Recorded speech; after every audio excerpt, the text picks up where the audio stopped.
Most people think that you need over 40 years to retire comfortably, but the truth is, with the right mindset, you can easily achieve this in under half that time. And so with an engineering background and an MBA in finance, I decided to reverse engineer this topic to show exactly what you would need in order to retire comfortably in less than 10, 15, or 20 years, starting from absolutely nothing. But before we get started, my name is Sully. I run the company InvestLane with the mission to help others learn how to save and invest wisely to build lasting wealth. And all I ask is that if you do find value in this video, that you consider hitting the like and subscribe button with notifications on for future content like this. With that said, to get straight to it, let's first go over the retirement lie everyone believes. Now, there are many factors that impact your ability to successfully retire, but the biggest lie people believe is that you have to go to school, get a steady job, save what you can, and rely on a 401k just to retire comfortably in your 60s. For someone starting right out of college, that could easily mean spending over 40 years of working only to begin retirement in your 60s when you may have less energy to travel and enjoy life the way that you once imagined. But even if you put in the 40 years, it doesn't mean that you're going to have a successful retirement. And in fact, the National Institute on Retirement Security reported that 40% of older Americans rely solely on Social Security for retirement income. Not to mention, but the future of Social Security is unknown, and many expect the benefits to actually decline over time. But besides Social Security, according to the Federal Reserve, the median retirement savings for those between 55 to 64 is $185,000, and then $200,000 for those between the age of 65 to 74. Even crazier, there are many reports showing how inflation pushes many older Americans into unretirement, where 30% of retirees say they are considering to work a temporary job. So even if you have a 9-to-5 for 40 years, a successful retirement may still not be in reach. And so that is exactly why I'm now going to go over the one number that changes everything. Now, of all the factors I just mentioned, the biggest problem behind all of it is that many don't have enough saved up, so they rely on Social Security, go back to work in retirement, or simply don't have enough to last the rest of their life, making your later years some of the hardest that you may have to go through. But if there's anything you take away from this video, the one number that changes everything is called your savings rate, which is the percentage of your income that you consistently set aside for your future. To calculate it, you simply take how much you could save in 1 year and divide that by your gross income,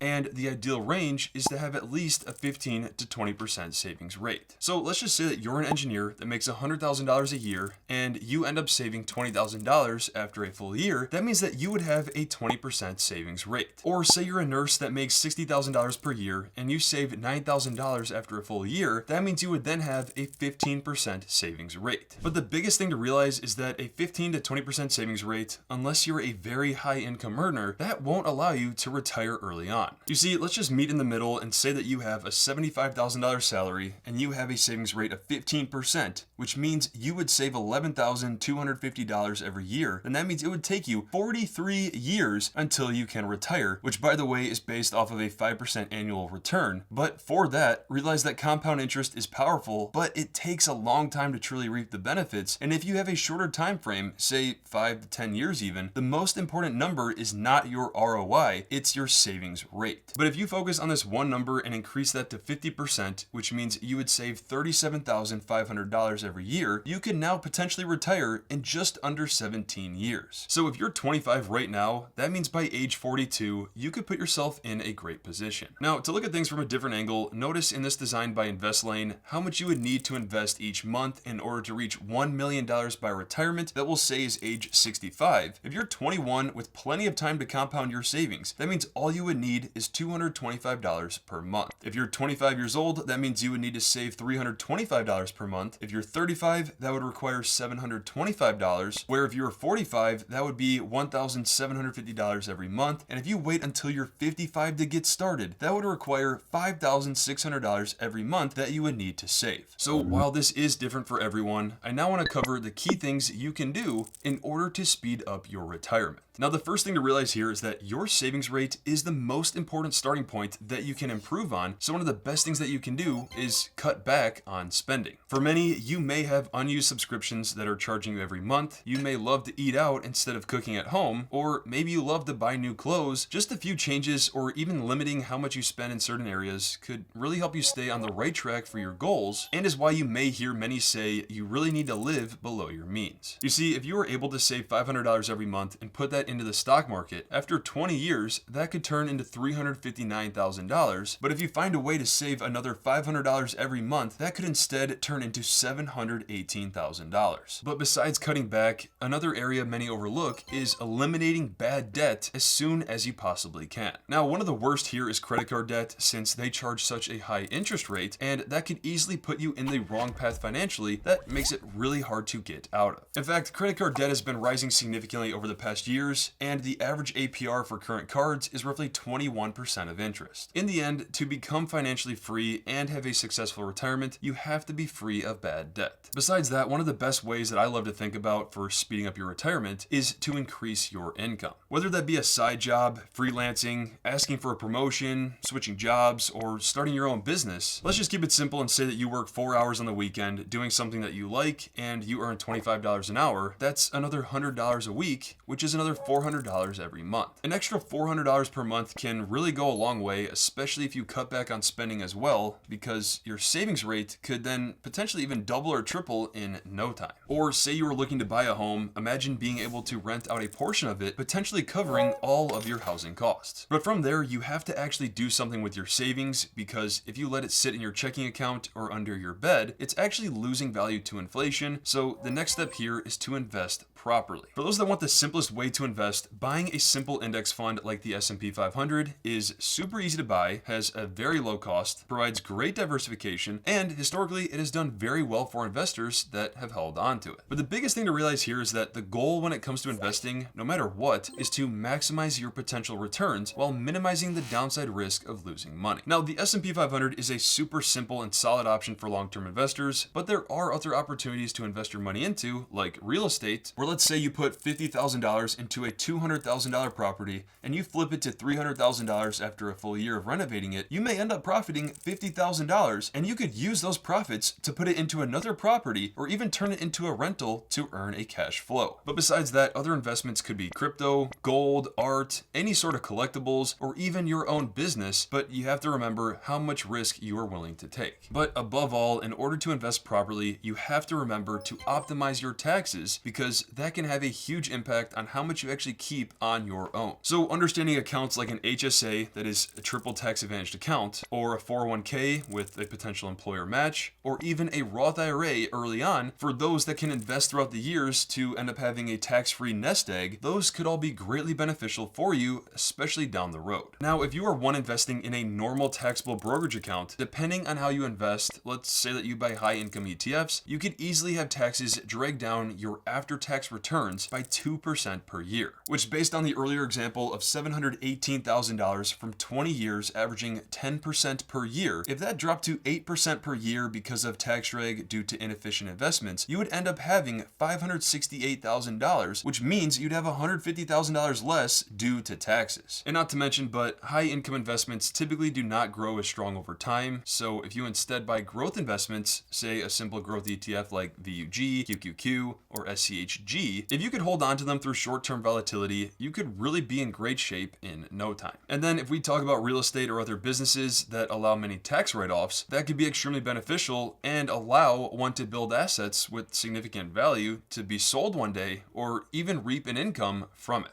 In the end, remember a true foundation to your finances that includes building an emergency fund, paying off high interest debt, saving for retirement through tax advantaged accounts, and then benefiting from other investments that may give you a higher return in a quicker amount of time that you could use before retirement. Then the last thing to mention here is that you need to stay consistent. A quote to remember here by Dwayne Johnson is when he said, "Success isn't always about greatness, it's about consistency. Consistent hard work leads to success. the greatness will come. But knowing all that, let's now go over my formula on how to reverse engineer early retirement. All right, so the first thing we'll look at here is the 4% rule, where the 4% is known as the withdrawal rate that you take out of your savings every year. This rule is also known as the rule of 25 because the simple math is that you take the amount that you need to live off of each year in retirement and multiply that by 25. So if you can live off of $40,000 per year, times that by 25, and that means your retirement savings target should be $1 million, which you can also find this out by taking $40,000 and dividing that by 4%, which is 0.04 instead. But realize that the 4% rule is a general guideline and is estimated for many to last them 30 years. So if you are retiring early, you need to adjust this rule. So for this example, if you're planning to retire early, I'm just going to show how much you would need to save each month to do so and retire within 10, 15,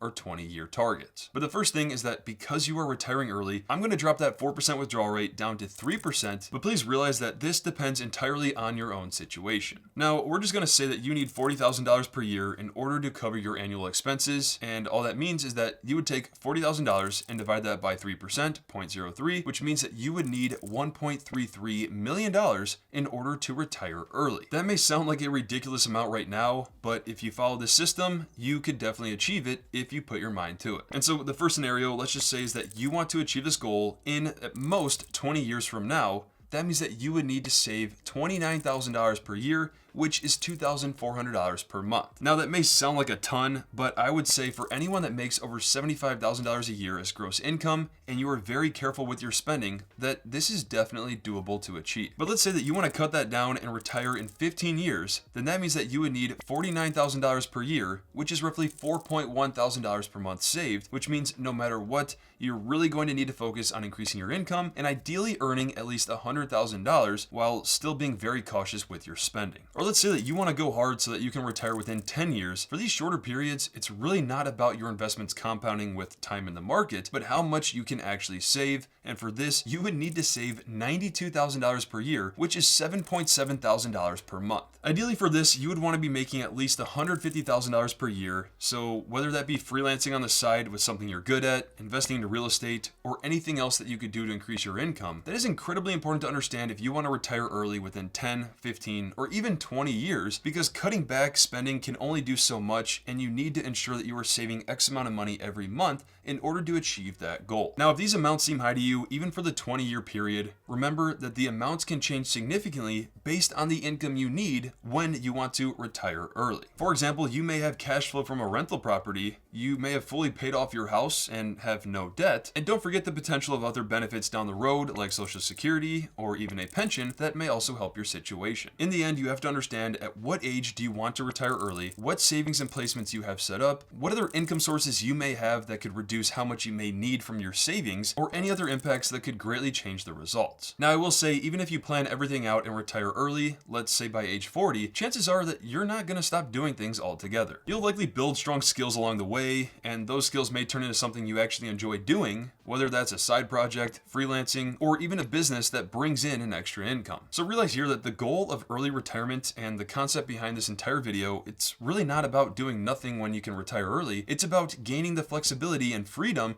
to choose what you want to do when you want to do it. In the end, take some time to think things through, write out a plan that makes sense for you, and most importantly, stay consistent with it. Now, I have to say, I've created plenty of content around these topics and even run the company InvestLane, where our mission is to help others learn how to save and invest wisely to build lasting wealth. And if you want to go a step further, I've put together some free resources like a savings account master sheet, an index fund cheat sheet, and a list of top financial platforms, all linked in the description below for you. At the end of the day, I want you to do what's best for your finances, but do know that depending on the ones you choose and get started with, I may earn a commission for it, which is greatly appreciated. And as always, don't forget to hit the like, subscribe, and notifications button for future content like this.